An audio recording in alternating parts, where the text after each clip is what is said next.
Hi everyone, welcome to global online. This is Ankita Sood. Paper one preparation में आज हम learning techniques के most important questions और concepts आपके लिए लेकर आए हैं। अपकमिंग एग्जामिनेशन में यहाँ से ज़रूर क्वेश्चंस आपको देखने को मिलेंगे, तो ये सेशन आपके लिए बहुत ही ज़्यादा इंपॉर्टेंट है। पेपर वन के बेस्ट प्रिपरेशन के लिए कंप्लीट कोर्स में लेकर आई हूँ, जो कि स्टूडेंट्स एग्जामिनेशन के difficulty level and previous examinations को बहुत अच्छे से एनालाइज करने के बाद बनाया गया है। इसमें डेली लाइव लेक्चर्स के साथ आपका पूरा सिलेबस कवर तो हो ही जाएगा, साथ ही आप लोगों को हम topic wise MCQs and PYQs भी प्रैक्टिस करवाते हैं, ताकि आपको ये पता लगता रहे कि जो आप पढ़ रहे हो उसमें से कैसे क्वेश्चन एग्जामिनेशन में पूछे जाते हैं। मॉक टेस्ट अवेलेबल है एंड बहुत ही ज्यादा इंपॉर्टेंट है ये 5000 प्लस एमसीक्यू क्वेश्चन बैंक, जिसमें हर एक यूनिट वाइज क्वेश्चंस आपको मिल जाएंगे। इसके बाहर से कुछ भी एग्जाम में नहीं आता है, तो ये बहुत इंपॉर्टेंट हो जाता है कि आप एग्जाम से पहले एटलीस्ट 2 से 3 बार ये क्वेश्चंस को प्रैक्टिस कीजिए। न्यू बैच हमारा अपकमिंग मंडे से स्टार्ट होने वाला है, तो आप इसको ज्वाइन कर सकते हो। एंड फ्री वीडियोस को देखने के लिए ग्लोबल ऑनलाइन ऐप को जरूर डाउनलोड कीजिए। स्टोर सेक्शन पर सर्च बार में लिखिए कोर्स का नाम। जैसे ही आप कंटेंट पर जाते हो, आपके सामने कुछ फ्री वीडियोस आ जाएंगी, मेरे सेपरेट कंप्लीट कोर्सेज आ जाएंगे, जिसके लिए जो कि एग्जाम के लिए काफी है। इसके बाहर से ना आपको कोई बुक लेने की जरूरत है, ना आपको कोई एक्स्ट्रा मॉक टेस्ट के लिए पे करने की जरूरत है। इस कोर्स के बाहर से कुछ भी एग्जाम में नहीं आता है। लास्ट ईयर भी बहुत से बच्चों ने सिर्फ इसी से पढ़ाई करके अपने एग्जामिनेशन को बहुत अच्छे स्कोर से क्वालिफाई किया था।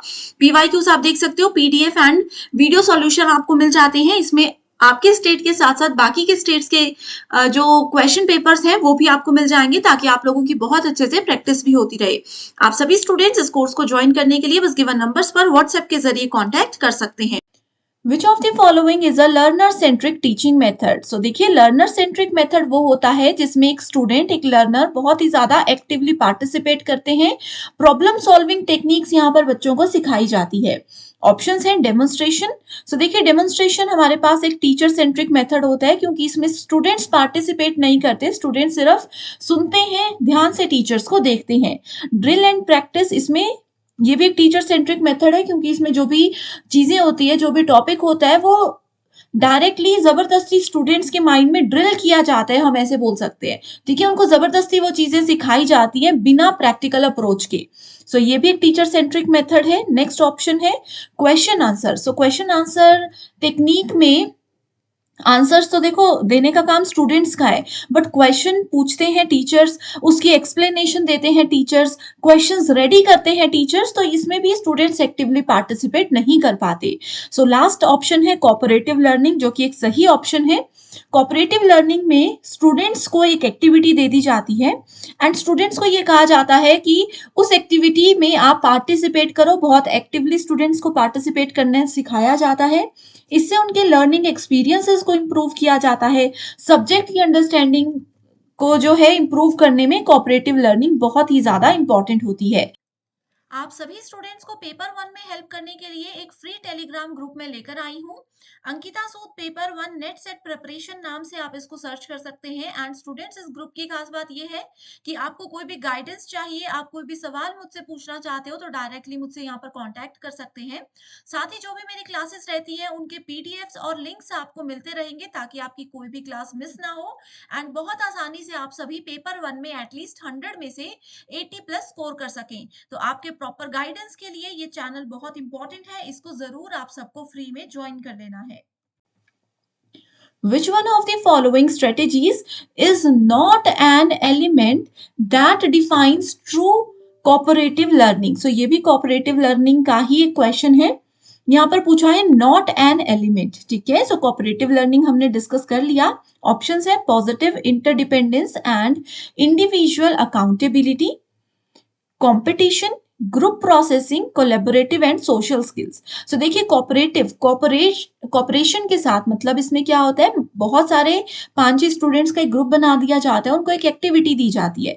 ये तरीका जो है लर्निंग का, ये स्टूडेंट्स को कोलैबोरेट करने में मदद करता है, स्टूडेंट्स को सिखाता है कि एक साथ मिलकर आपको कैसे किसी प्रॉब्लम का सॉल्यूशन ढूंढना है। तो ये तो सही ऑप्शन है, बट यहाँ पर हमें नॉट ढूंढना है, तो इसलिए इसको हम गलत कर लेंगे। ग्रुप प्रोसेसिंग, ग्रुप में पार्टिसिपेट करते हैं बच्चे, तो ये भी आंसर नहीं होगा। नेक्स्ट है positive interdependence and individual accountability. ये ग्रुप में जो एक्टिविटी दी जाती है इसमें हर एक स्टूडेंट को अलग अपना एक इंडिविजुअल टास्क दिया जाता है, जो कि उनको करना तो ग्रुप में ही है बट इंडिविजुअल भी कुछ परफॉर्मेंस उनको करनी होती है। तो ये वाला भी आंसर गलत हो जाएगा, तो हमें नेगेटिव पॉइंट ढूंढना था जो कि है competition.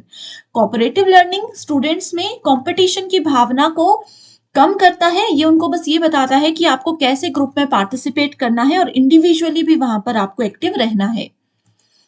Arrange the 5 phases of constructivist learning approach in a sequence। सो देखिए, पहले मैं आपको बताती हूँ कि कंस्ट्रक्टिविस्ट लर्निंग अप्रोच यानी कि रचनात्मक शिक्षण दृष्टिकोण क्या होता है। सो कंस्ट्रक्ट, ये हमें क्या करता है, कुछ कंस्ट्रक्ट करने में मदद करता है। अब स्टूडेंट की जो स्किल्स है, उनका जो नॉलेज है, उसकी अंडरस्टैंडिंग को, उसकी समझ को कंस्ट्रक्ट करने में ये अप्रोच हमें मदद करता है।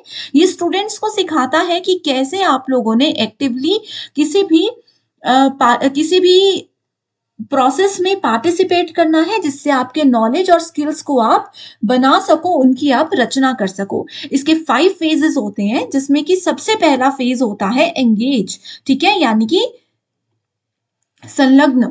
सो एंगेज का मतलब होता है कि ये स्टूडेंट को बताता है कि क्या टॉपिक है, इस टॉपिक पर कैसे स्टूडेंट्स का इंटरेस्ट बढ़ाना है, कैसे उनको क्यूरियोसिटी उनकी बढ़ानी है, ठीक है। तो ये सबसे पहले आ जाएगा एंगेज। अगर ये आपको पता था तो देखो सही आंसर मिल सकता था ऑप्शन नंबर 4, ठीक है। सो इसके बाद आता है दूसरा ऑप्शन, एक्सप्लोर। एक्सप्लोर करने का मतलब होता है कि ये स्टूडेंट्स को अपॉर्चुनिटी देता है कि जो टॉपिक आपको यहाँ पर प्रोवाइड करवाया गया था उसकी आप इंक्वायरी करो, उस पे आप एक्सपेरिमेंट करके उसके बारे में समझो। अगला है हमारे पास एक्सप्लेन। एक्सप्लेन कहता है कि ये स्टूडेंट्स को अपॉर्चुनिटी देता है कि जो भी टॉपिक आपको दिया है उसको समझो, जो भी आप किसी से फीडबैक ले रहे हो उसको अच्छे से प्रेजेंट करो, अच्छे से एक्सप्लेन करो। नेक्स्ट है इलैबोरेट। इलैबोरेट मतलब एक्सपेंड करना, ताकि जो टॉपिक है उस पर और ज्यादा डीप नॉलेज आपको हो। इवैल्यूएट करने का मतलब है कि आपने जो काम किया, आपने जो अभी तक टॉपिक का नॉलेज कलेक्ट किया, उस पर अपने आप को आपने मूल्यांकन देना है। फीडबैक जो आप रिसीव करते हो दूसरों से, वो भी इसमें आता है, एंड सेल्फ इवैल्यूएशन भी इसमें आता है। तो ये बहुत इंपॉर्टेंट क्वेश्चन है। When a teacher presents the most general ideas of the discipline first, followed by a gradual increase in detail and specificity, it is known as what? Simple सा question है। इसमें कहा है कि अगर टीचर क्लास में आकर एक सिंपल से आइडिया से टॉपिक को शुरू करते हैं और धीरे धीरे थोड़ा सा डिटेल में और थोड़ा सा स्पेसिफिक उस टॉपिक की ओर बढ़ते हैं, तो वो कौन सा मेथड होता है? ऑप्शंस है प्रोग्रेसिव, इंडक्टिव, अगला है cooperative and jurisprudential inquiry. So correct answer है प्रोग्रेसिव डिफरेंशिएशन। प्रोग्रेसिव डिफरेंशिएशन कैसे हुआ ये? सो स्टूडेंट्स, प्रोग्रेसिव डिफरेंशिएशन हमें कहता है कि जैसे स्टूडेंट को एक लेवल पर चीजें समझ आती है, धीरे धीरे हम एक लेवल अप इस तरीके से जाते रहते हैं और प्रोग्रेस करते रहते हैं। इसमें एक टीचर का बहुत इंपॉर्टेंट रोल होता है। The role of teacher is to introduce the subject and then increase the depth and specificity, ठीक है। धीरे धीरे टीचर उस टॉपिक के डेप्थ पे जाते जाएंगे, जैसे जैसे उनको लगता चलेगा कि बच्चे अच्छे से चीजों को समझ रहे हैं। अगर स्टूडेंट्स आपको ये सेशन पसंद आ रहा है तो मुझे कमेंट करके जरूर बताइए, एंड नेक्स्ट आप कौन से यूनिट चाहते हो टीचिंग एप्टीट्यूड के बाद, ये भी बता दीजिए। मैं जरूर आपकी रिक्वेस्ट को पूरा करूंगी। नेक्स्ट क्वेश्चन है लर्निंग स्टाइल, एंड दूसरी तरफ लर्निंग कैरेक्टरिस्टिक्स दी गई है। कन्वर्जर, डाइवर्जर, एसिमिलेशन एंड अकोमोडेशन, या अकोमोडेटर, असिमिलेटर, ठीक है। सो बहुत इंपॉर्टेंट क्वेश्चन है। इसमें देखिए, मैं शुरू करूंगी असिमिलेटर एंड अकोमोडेटर से, ठीक है। असिमिलेटर होता है abstract conceptualisation and reflective observation, and accommodator का मतलब होता है concrete experience and active. Simple सी लैंग्वेज में आपको बताती हूँ, असिमिलेटर या असिमिलेशन क्या होता है? नए आइडिया को या नए कॉन्सेप्ट को किसी प्रैक्टिकल जगह पर यूज करना इज कॉल्ड एसिमिलेशन। मान लीजिए आपके पास पहले से किसी टॉपिक का थोड़ा बहुत कुछ नॉलेज है, उस पुराने नॉलेज को इस्तेमाल करके आप कैसे नई जगह पर कंक्लूजन निकालते हो, ये हमें असिमिलेशन बताता है। एंड अकोमोडेशन या अकोमोडेटर क्या होता है? Accommodation is changing older ideas and concepts into new and completely different concepts. Accommodator आपको बोलता है कि जो आपका पुराना नॉलेज है उसको चेंज करके, बिल्कुल अपडेट करके नया नॉलेज आप कैसे उससे बना सकते हो। ठीक है, क्योंकि नए एक्सपीरियंस, नई चीजें आपकी आ रही है, आपके माइंड में चीजों की वैल्यूज अपडेट होती रहती है, वो सब अकोमोडेटर के अंदर आता है। अब देखो स्टूडेंट्स, इस टॉपिक की डिटेल्ड इंट्रोडक्शन अगर आपको चाहिए सिंपल लैंग्वेज में, तो ये टेलीग्राम ग्रुप को ज्वाइन कर लीजिए। इसमें मैं अपने हैंड रिटन नोट्स के कुछ ऐसे छोटे छोटे से टॉपिक्स आपके साथ शेयर करूंगी जिससे आपके सारे कॉन्सेप्ट्स क्लियर हो जाएंगे। तो जरूर जल्दी से इस टेलीग्राम ग्रुप को आपने ज्वाइन कर लेना है। ठीक है। Which theory and theorists are associated with learning through observation? So observation के साथ जब learning करते हैं तो वो होती है social cognitive theory, जो कि बेंडुरा के द्वारा प्रेजेंट की गई थी। तो सोशल कॉग्निटिव, इसी क्वेश्चन को ना घुमा कर भी पहले एक बार पूछा गया है कि सोशल कॉग्निटिव थ्योरी किससे जुड़ी हुई है। ठीक है, सो ये आपकी लर्निंग थ्रू ऑब्जर्वेशन, कि हम लोग ऑब्जर्व करके चीजों को अच्छे से समझ के चीजों के बारे में ध्यान देते हैं, तब जो हम चीजें सीखते हैं वो बेस्ट होती है। ऐसा हमें सोशल कॉग्निटिव थ्योरी, सामाजिक संज्ञानात्मक सिद्धांत बताता है। Next question, what is the process of observation? Scaffolding. अब देखो, जो बच्चे मेरे क्लासेस में रेगुलर आ रहे हैं उनको स्कैफोल्डिंग का मतलब पता होगा। कल वाले लाइव क्लास में भी मैंने बताया। अब मुझे आप लोगों से ये होमवर्क का आंसर चाहिए कि बताओ स्कैफोल्डिंग का क्या मतलब होता है। What is the process of observation, scaffolding, and increasingly independent practice through which a learner can advance towards expertise? So correct answer है cognitive apprenticeship.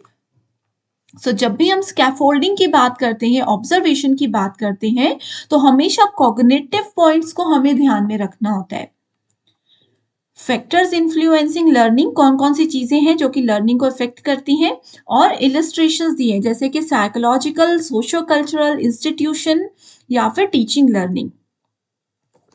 सो इसके आंसर पे जाते हैं डायरेक्टली। सो देखिए, साइकोलॉजिकल मतलब किसी के मेंटल लेवल, किसी की इंटेलिजेंस की बात कर रहे हैं।